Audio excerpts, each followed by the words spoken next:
Айтамын ғанаң ей, атадан ғана қалған мурасты.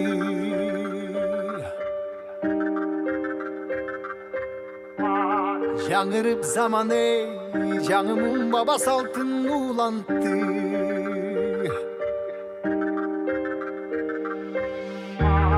Намысын биік сақтаған ел, бабушын ұлып тыңдап жүректе.